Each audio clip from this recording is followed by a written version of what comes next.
Yo, what's going on, guys? Welcome to the Fantasy Football Prodigy channel, and in this video, I'm going to be giving you my top stardoms and situms for Week 14 of the 2021 fantasy football season. I know for a lot of my leagues, the playoffs are starting in Week 15, so I'm sure for a lot of you guys out there, Week 14 is a very, very important week, so we have to make sure that we nail our start-sit decisions this week. So stay tuned in this video for some of my top stardoms and situm candidates for this crucial week in fantasy football. Make sure to drop a like, subscribe to the channel, and let's get right into the list. So a couple things before we start the list. First of all, the Thursday game between the Vikings and the Steelers did already happen, so I'm not going to talk about any players in that game. Second of all, Skull Vikings gave me a heart attack, but that's part of being a Vikings fan. And third of all, I'm going to go position by position, and I'm going to begin with all of my stardom candidates. So we are going to start with the quarterback position, and the first guy that is going to be on this list is Aaron Rodgers, quarterback of the Green Bay Packers. He is one of my two stardom quarterbacks for Week 14, and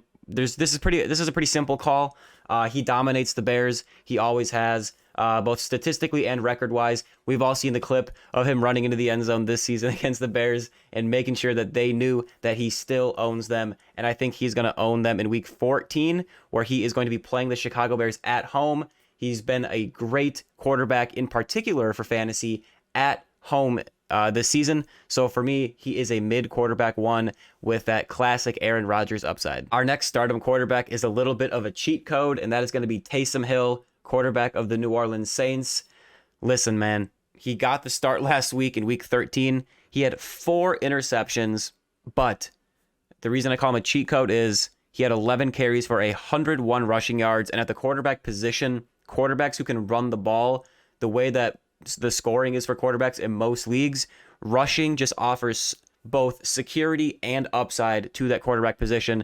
So even though he had 4 interceptions, he had the 100 rushing yards, he had a couple passing touchdowns. Granted, one of them was kind of a late bomb, but he still did it. And he put up almost 25 fantasy points. So even in a game where, as a passer, things didn't really go his way with the 4 picks, he was still elite for fantasy. And that was against the Dallas Cowboys. In Week 14, he gets a much, much easier matchup against the New York Jets.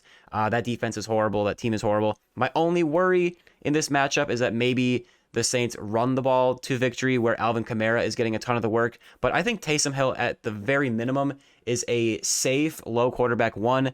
And if he does, run the ball quite a bit in this game, or if he passes in a couple touchdowns, I think that's where you'll see his upside. But at the bare minimum, he is at least a low, safe quarterback one. Now we're going to move on to the running back position, where I have a handful of guys to talk about. The first guy is going to be Antonio Gibson, running back of the Washington football team. And this is just a simple case of this is a player who got off to a slow start to the season, but he has been super hot lately. You can see his points to start the season. He had some good games, but it's a little inconsistent, right? And this isn't half PPR scoring, by the way. Then, coming out of the bye, he had a great game against the Tampa Bay Buccaneers for fantasy. And then even in Week 11, even though he didn't see the most points, you saw the volume, 19 carries. That was great to see. Not a lot of work in the passing game. And then the last couple of weeks, we've seen that passing game involvement really be there. He's seen 29, 23 carries on the ground, putting up about 20 fantasy points a game. We'll have to see if J.D. McKissic returns to this game in Week 14. I can't remember what I heard last, but I think it is possible that he plays. So if J.D. McKissic does play, that might limit Antonio Gibson's passing game work a little bit, but he's been too hot lately to bench. So yeah, for me, Antonio Gibson is a mid running back one play. And I'm just looking at this little report on the Fantasy Pros website, and it says he's questionable for Week 14. He did have a limited practice on Friday, but he's still in the league's concussion protocol. So that is one thing to take note of, but either way, you're not benching Antonio Gibson. My next stardom running back is going to be Leonard Fournette, running back of the Tampa Bay Buccaneers.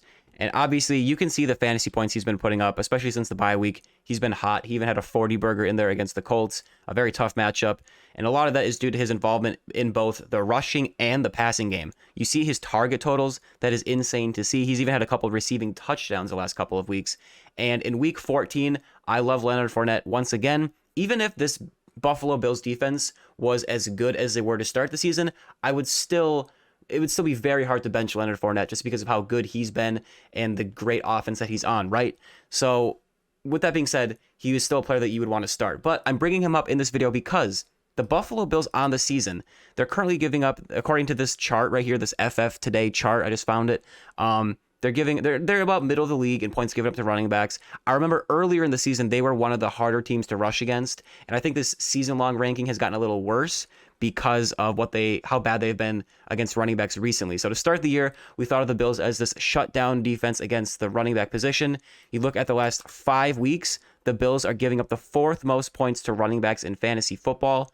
I'm not really sure what scoring format this is going off of this chart, but long story short, they're giving up a lot of points to running backs in fantasy. And then the last 3 weeks, they are giving up the most fantasy points to running backs in all of fantasy football. So their defense in the rushing game, when it comes to fantasy points allowed, has completely gotten turned upside down. So Leonard Fournette is a good play pretty much each and every week. He's pretty much matchup proof just because of his elite offense and his passing and running game involvement. But like I said, I'm just bringing him up in this video as a stardom because I think that this matchup is a little bit better than it might seem on the surface. So for me, he is a mid to high running back 1 this week. Next up, we got Saquon Barkley, running back of the New York Giants. And I understand it has been a rough year for Saquon, whether it's injury or inefficiency or just their offense in general kind of struggling. It has been a rough season for Saquon Barkley. And Daniel Jones is projected to miss this game last I checked, and Mike Glennon should be the starter. So that's just another hit for this offense as a whole. But Saquon Barkley, even in his most recent games, he hasn't been elite for fantasy. He's definitely been a disappointment, but he got in the double digits last week against Miami. He's been seeing a handful of targets. So this is not me saying that Saquon Barkley is an elite running back play, like a running back 1, but I still think he is someone that you can start this week, largely because of the matchup against the Chargers. So if you look at the Chargers defense to fantasy points given up to running backs on the season, they rank 5th on the season. The last 5 weeks, 11th, and the last 3 weeks, they're the 12th. So all year they've been, kind of in that upper part of the league in terms of running backs, points given up to running backs in fantasy. So again, I'm not saying he's a smash play. He's not even really a must start depending on how stacked your roster is. But I would say for most teams, he is a running back 2 just because of that good matchup. And I'm just hoping that he sees a handful of targets in this game. And who knows, maybe he'll break off a really big play in this one. So for me, like I said, he is a running back 2. Next up, I'm going to talk about Chuba Hubbard, running back of the Carolina Panthers. So he should be the starter for the Panthers with Christian McCaffrey now out for the season. Even in the times earlier in the season when Chuba filled in for injured Christian McCaffrey, he didn't really offer a really high ceiling. So this isn't the most exciting play, but for me, he is a nice, safe volume play, especially in a matchup with the Atlanta Falcons, who I think the Panthers can find success against on offense because the Falcons defense really has not been that good this year. So it's a good matchup. Christian McCaffrey's out for the year, so Chuba should see some volume in this one. So for me, he is a low running back 2. He's not like a must-start candidate, but this video wouldn't really be that helpful if I'm telling you every week, oh, start Jonathan Taylor, Alvin Kamara, Dalvin Cook, guys like that, right? So I'm trying to find guys a little more under the radar. So I think Chuba Hubbard, he fits that category a little bit. So I think he could have some nice production this week against the Falcons. And our final stardom running back is going to be Javonte Williams, running back of the Denver Broncos. I made him a stardom last week in week 13 against the Chiefs once Melvin Gordon was ruled out. And what did he do in that game? 23 for 102 on the ground. He caught 6 of 9 targets, also caught a touchdown, 26.8 half PPR points. Just an unbelievable week. Now in week 14, he gets the Detroit Lions, who on the season are giving up the 3rd most points to running backs. I don't think we need to spend too much time on the matchup. I think we know the Lions are a good matchup for running backs. They've proven that pretty much every week this year. There's a couple more things to note about this call here. Melvin Gordon is currently questionable as of this recording. Okay, so I'm not entirely sure if he's going to play or not. I do like Javonte Williams if Melvin Gordon plays. If Melvin Gordon is active, I still like Javonte Williams. He should be solid for fantasy, but his real upside is going to show if Javonte has the backfield to himself without Melvin Gordon, like he did last week in week 13. So if Melvin Gordon is out, he becomes a smash mid running back 1 play. But if Melvin Gordon does play, they will probably split the work a little bit more there. So that does limit his upside a little bit. But either way, he's a good start. So for me, he is a mid running back 1 play if Melvin Gordon does not start or does not play. But if Melvin Gordon does play, I still like Javonte. And I kind of like Melvin Gordon too. This is just a great matchup. Now we're going to move on to the wide receiver position. And I have two guys to talk about. The first one is DJ Moore, wide receiver of the Carolina Panthers. I was also going to talk about Elijah Moore, wide receiver of the Jets, but he's kind of banged up right now. He's questionable, so I'm not going to talk about him in this video. But we have another Moore, DJ Moore. And he is always a risky play this season, just with the shaky quarterback play that's been going on in Carolina. But the talent and the matchup with the Falcons do make him a very, very intriguing play. You can kind of see his production. It started hot, then Sam Darnold started to really struggle, and his production really fell off. And then lately with Cam Newton, Cam has actually been able to sustain some decent production out of DJ Moore, even in Week 12 against Miami when Cam Newton just looked horrible. Actually, I know that Cam Newton did leave that game early, so I'm not entirely sure how much of this production came with the backup there. But either way, long story short, the quarterback position for Carolina was able to somewhat get it done for DJ Moore. Granted, not on great efficiency, 4 of 10, but still, we're trying to find some guys that are not, Devontae Adams, Tyreek Hill type of guys. So in Week 14 against the Falcons, I think it's a decent matchup. Their defense is not good. On the season, they're 11th, giving up the 11th most points to wide receivers, 3rd most over the last 5 weeks, and 13th most over the last 3 weeks. So they're up there in points given to fantasy wide receivers. So yeah, it's always risky playing DJ Moore just because you never know what the quarterback is going to do each and every week. But for me, he is a mid wide receiver 2 play. And speaking of risky, this next guy that we're going to talk about is the exact opposite of a risky play, and that is Hunter Renfrow, wide receiver of the Las Vegas Raiders. He has been so consistent this season. Look at his production. You can pretty much count on him to have at least, a decent game. He's had an 8.8, 9. He's had a couple games with 5, and every other game than that, it's been double digits. So for a wide receiver where, every wide receiver is at least a little bit inconsistent for the most part, there's usually a couple players here and there that have a season where they're pretty consistent every week. This year, it's pretty much Cooper Kupp. That's very rare, though. So for at the wide receiver position, a guy that you probably could have gotten off of waivers, this type of production this season is unbelievable, especially in PPR leagues, because he does get quite a few receptions. As you can see, his reception totals right there. So against the Chiefs in Week 14, it's not the greatest matchup.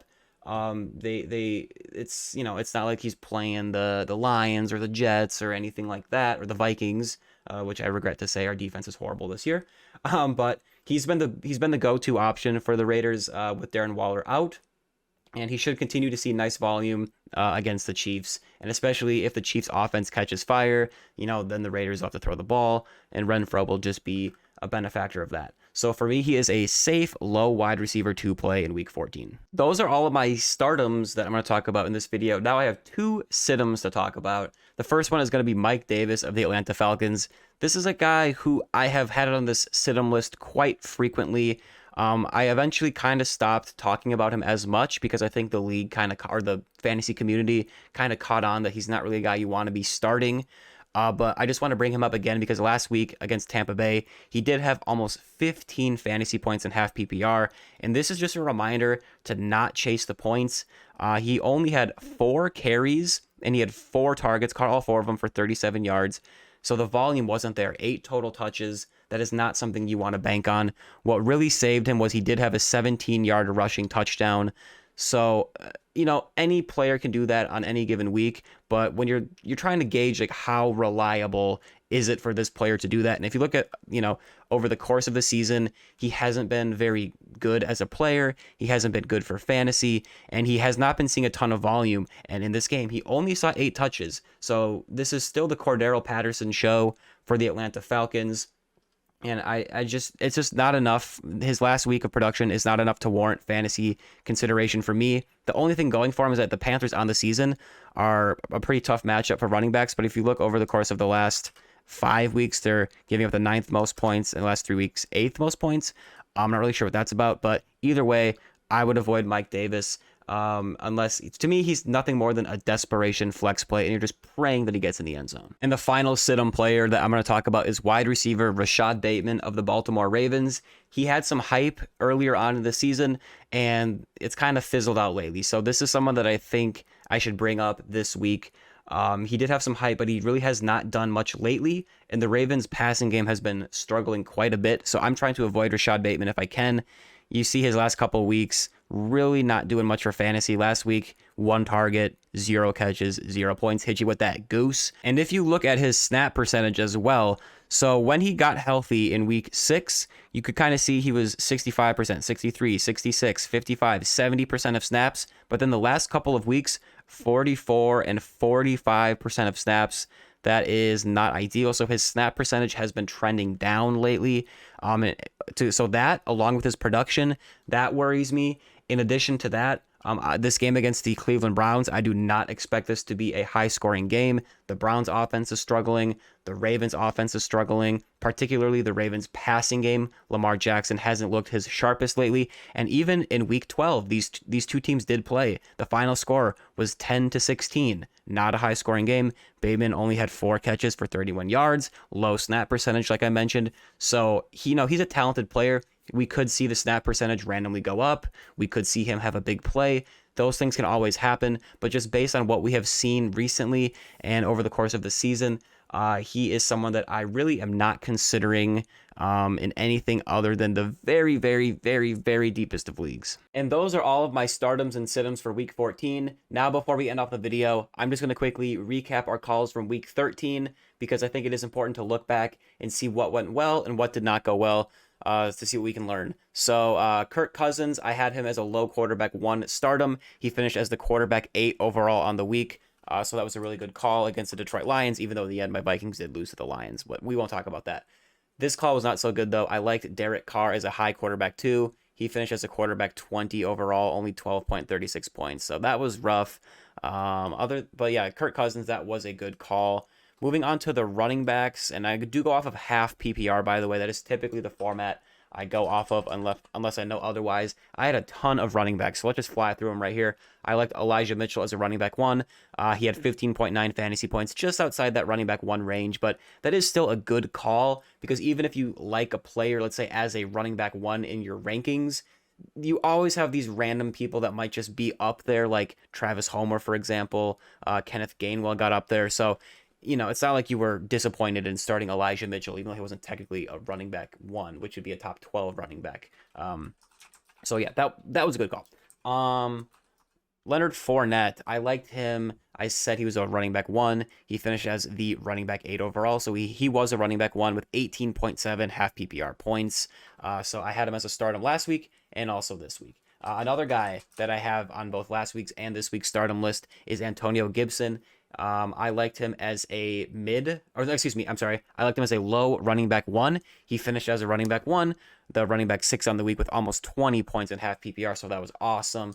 Javonte Williams getting that start. I said I loved him as a running back 2, a mid running back 2, and he finished as the running back 1 on the week. So that's as good of a call as you can make right there, boys. That is what we want here on the Fantasy Football Prodigy channel. And hey, this was not a call that I talked about, but I had Sony Michel on the bench in one of my leagues. He had 20 points, and I started Boston Scott over him, who had 0. So just sharing a little bit of my pain. And also, actually, I did talk about Boston Scott as a stardom. I talked about Miles Sanders and Boston Scott on the Eagles. I said against the Jets, I liked Miles Sanders as a running back 2 and Boston Scott as a running back 3.